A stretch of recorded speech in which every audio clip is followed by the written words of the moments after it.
markabka diyaaradaha xambaara ee ugu ballaaran caalamka ee USS Gerald R. Ford ayaa lagu soo warramayaa inuu ku biirayo maraakiibtii horey u joogay meel ku dhow xeebaha Iiraan oo uu ka mid ahaa markabka kale ee aadka u weyn ee lagu magacaabo USS Abraham Lincoln markabkaasi oo ku sugnaa badda Carabta.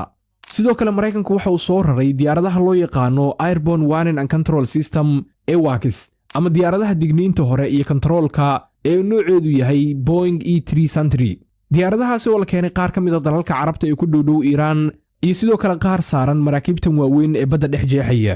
aynu eegna sawiradan oo soo koobaya xogaha labadani markab. markabka koowaad ee USS Gerald R. Ford waa markabka ugu cusub maraakiibta diyaaradaha xambaara ee Mareykanka, waana markabka noocaasi ah ee ugu ballaaran caalamka. waxa uuna qaadaa ilaa 5,000 oo badmaax ama 5,000 oo askari. markabkani waxaa hareeraha kala socda oo ilaalinaya ilaa 5 maraakiib kale ah oo yaryar.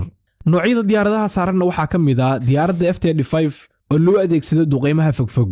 sidoo kale waxaa ka mid ah diyaaradda FA-18E. sidoo kale waxaa ka mid ah diyaaradda E-2D oo iyadana loo adeegsado digniinaha. sidoo kale hubka saaran waxaa ka mid ah gantaalka loo yaqaano RIM-162 oo ah gantaal ridada dhexe ah. markabkani joog ahaan dherarkiisu waa 76 mitir halka uu jiif ahaan dherarkiisu yahay 333 mitir. markabkani qiyaas ahaan waxa uu qaadi karaa ilaa 75 diyaaradood, intaasi ka badanna waa macquul inuu qaado. weliba diyaaradahaasi waa noocyada culculus ee aadka u waaweyn. sidoo kale waxa uu qaadi karaa ilaa 5,000 oo ka mid ah ciidamada. haddii aynu u imaanno markabka kale ee USS Abraham Lincoln, markabkani jiif ahaan dherarkiisu waa ilaa 333 mitir oo wuxuu la mid yahay markabkii hore oo kale.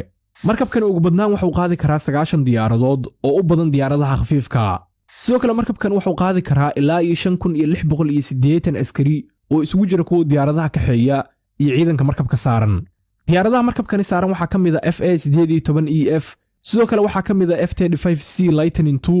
sidoo kale waxaa ka mid ah diyaaradda elektarooniga ah ee loogu talagalay inay raadarada jaahwareeriso ee EA-18G. sidoo kale waxa uu qaadi karaa diyaaradaha digniinta ee loo yaqaano E-2D. dhanka kale waxaa saaran ama uu qaadi karaa diyaaradaha helikobtarka ah ama qumaatiga u kaca ee loogu talagalay badbaadinta.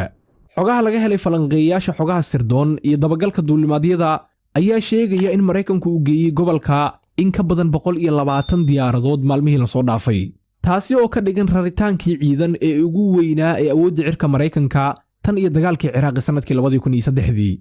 noocyada diyaaradaha la qaaday waxaa ka mid ah F-35, F-22, F-15 iyo sidoo kale F-16. waxaana xusid mudan in diyaaradaha F-22 iyo F-35 ay ahaayeen diyaaradihii wehelinayay ama galbinayay diyaaradda bambooyinka xambaarta ee loo yaqaano B-2 inta uu socday howlgalkii Midnight Hammer ee uu Mareykanku ku duqeeyey xarumihii nukliyeerka Iiraan bartamihii sanadkii aynu soo dhaafnay 2025. muuqaalkani waxa uu muujinayaa isu socodka diyaaradaha ciidan ee xamuulka ah ee Mareykanka muddadii dhowrka maalin ahayd ee ugu dambeysay. waxaadna arki kartaa tirabadnida diyaaradaha ciidan ee Mareykanka ah ee ku soo qulqulaya bariga dhexe. markabka USS Gerald R. Ford waxaa laga soo kaxeeyey badda Karibiyaanka si loo keeno meel ku dhow Iiraan. markabkan ayaa hadda soo maraya badda Mediterranean-ka isagoo ku soo wajahan xeebaha badda cas iyo sidoo kale badda Carabta. markabkan ayaa ka mid ah maraakiibtii hore loogu isticmaalay howlgalkii ka dhanka ahaa dalka Venezuela ee Operation Southern Spear.